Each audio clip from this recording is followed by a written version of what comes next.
The scrolls of forgotten monasteries whisper still of a storm that tore through the Jadecrest Plateau, leaving only echoes of shattered formations and scorched earth. As cultivators stagger from the ruins, the alchemy fires smolder in defiance, and a shadowed figure tightens his grip on the fabled Elixir of Eternal Dao. In recap, Alchemy Emperor of the Divine Dao, Chapter 4199, Chapter 1500, loyalties fracture and secret schemes simmer beneath the veil of uneasy calm, and every breath could ignite a confrontation more devastating than the last. Listen closely, for the winds carry more than ashes. They carry the harbingers of destiny, poised to descend. The air in the martial arts arena trembled with anticipation, a stillness so profound it seemed to suspend even the sun's rays. Ling Han stood alone, a lone pillar of defiance, his figure unwavering amidst a sea of gazes. "I will not submit," he declared, each word a thunderclap that resonated across the expanse. Though his body could bleed and his bones might shatter under force, his spirit refused to bow. To the onlookers, he was solitary, yet there was a majesty in his stance that dared the world itself to challenge him. Even if legions rose against him, he would charge forward, unflinching, an unbroken storm of will. The crowd felt it. The raw, magnetic force of a cultivator, unafraid. Silence fell, heavy and profound, as all eyes turned to him. But the stillness was broken by Ju Shuer, her voice sharp as a drawn blade. "You will not yield? So what?" The words dripped with scorn. Few teachers were present, and even if the 9 saints descended, who among them would dare oppose her?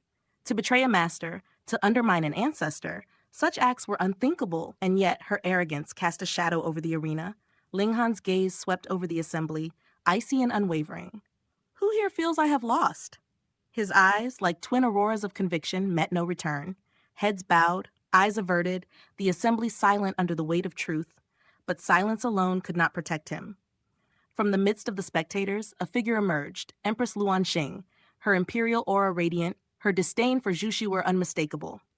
"I am not convinced," she announced, stepping onto the martial arts ring, beauty and authority intertwined in her presence, forcing even the haughty Ju Shuer to lower her gaze, caught in the gravity of majesty. One by one, the stalwarts of power ascended the ring, the heavenly phoenix divine maiden, the Rain Emperor, Ding Ping, and many others. Their voices rang in unison, refusing submission to injustice. Even Zi Chenfeng, the second in the world, and Long Shangyue, titans of king-tier might, joined the chorus. Among cultivators of such caliber, respect was earned by strength, not by coercion. Victory obtained through abuse of power was a stain upon honor. Fairness was the only true measure. The ancient code of combat demanded it. "I am not convinced either," came another voice. A stranger, unknown even to Ling Han, yet driven by righteous fury, stepped forward. One, then many, until over 100 young king tiers filled the ring, their eyes aflame with the call for justice. Their spirits could not be quenched. They had endured humiliation, clawed their way from the depths, and now refused to bow before tyranny. "Ling Han should be the winner," they cried, demanding recognition of his rightful strength. Ju Shuer's voice cut through the clamor, cold and imperious. "All of you, get off the ring at once. I will count to 3, and any who remain shall be expelled." Her authority was formidable, backed by the power to enact punishment. Yet even as her words echoed, more feet ascended onto the ring, each step a defiance of injustice. "Expel me then," cried one. "If fairness cannot be upheld, what meaning remains in staying?" Another voice joined, and another, until the crowd became a roaring tide of righteous indignation. It was then, at the height of tension, that a voice descended like the decree of heaven itself. "The winner this time is Ling Han." The Star Sand Saint had spoken. Ju Shuer's face paled, the full weight of the great saint's authority pinned her in place. Even her rank and power were mere shadows compared to this decree. To object would be folly. Her arrogance had met the immutable will of a saint. Justice had spoken, and Ling Han stood vindicated. The arena erupted. Cheers rolled like thunder over mountains as cultivators lifted their voices in unison. "Ling Han! Ling Han! Ling Han!" Gratitude and exhilaration shone in his eyes as he bowed in acknowledgement.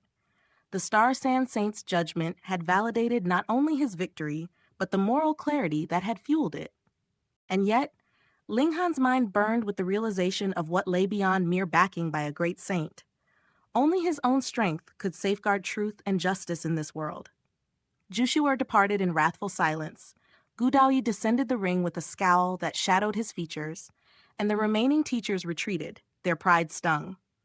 Linghan's victory, though earned, had incurred the ire of many, yet he bore no fear. He moved swiftly, accompanied by Empress Luanxing and allies, toward the 8th campus, leaving the academy in quiet disarray.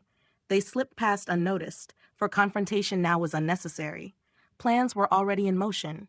In the sanctuary of the library, Linghan's mind turned to mastery. Among the scrolls and ancient texts, he selected a formation of unparalleled lethality. The Blood Crow Formation, a level 15 construct of devastating might. Though its power could not rival the consummate peak in totality, its middle and late stages were formidable. If inscribed fully, it would allow him to confront even the strongest adversaries without reliance on trickery or chance. The Black Tower became his crucible, the reincarnation tree his mentor.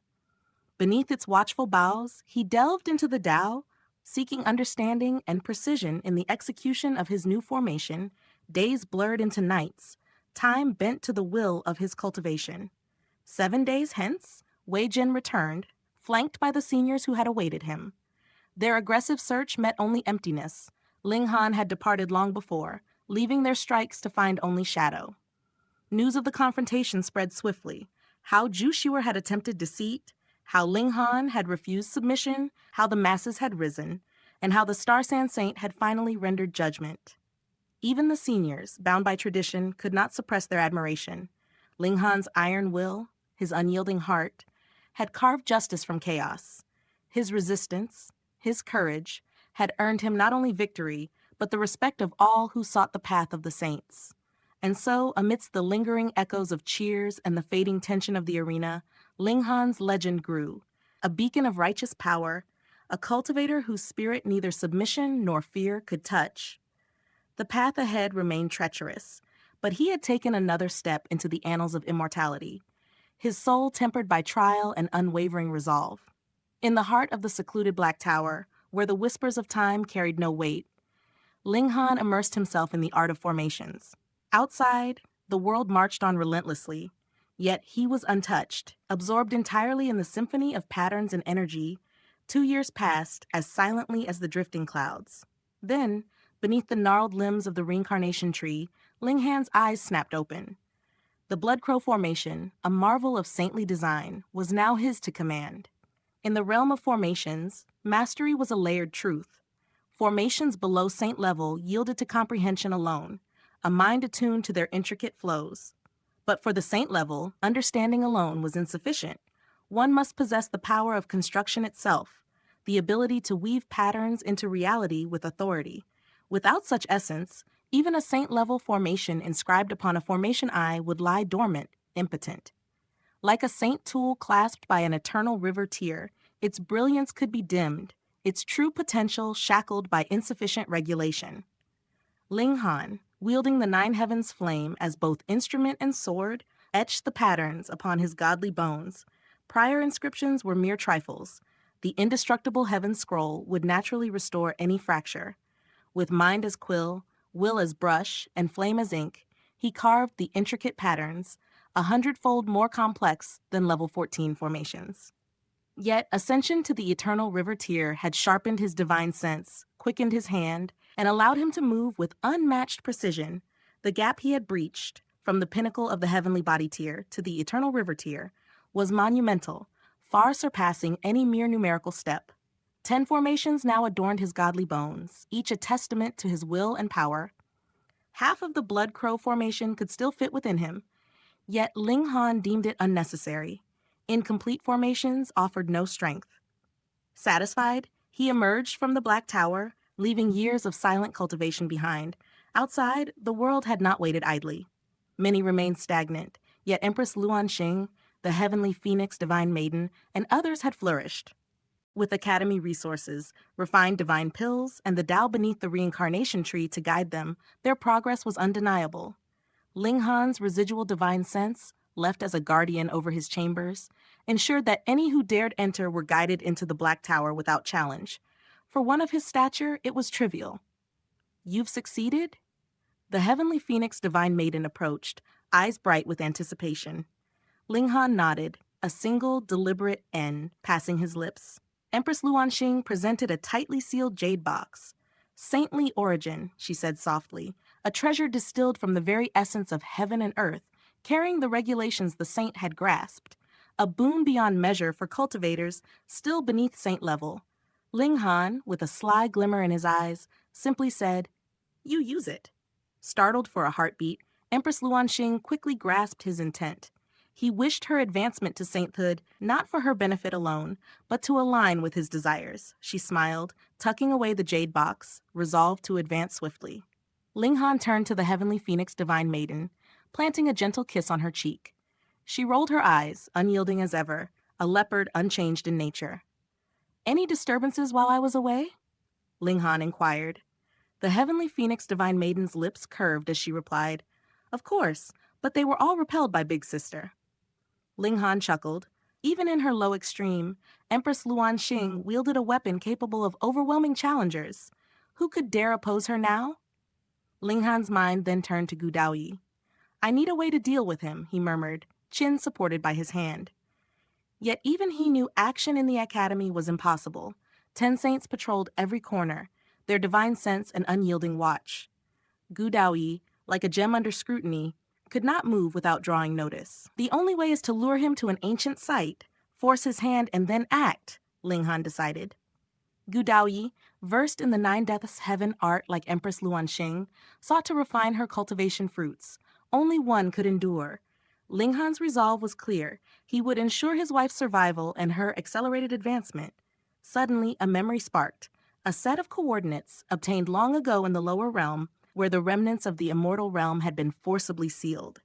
This realm, crafted by one of the 12 generals under the Heavenly River King, had harbored the 9 dragons, tyrant body art, and the annihilating dragon star arrow, artifacts of saintly power.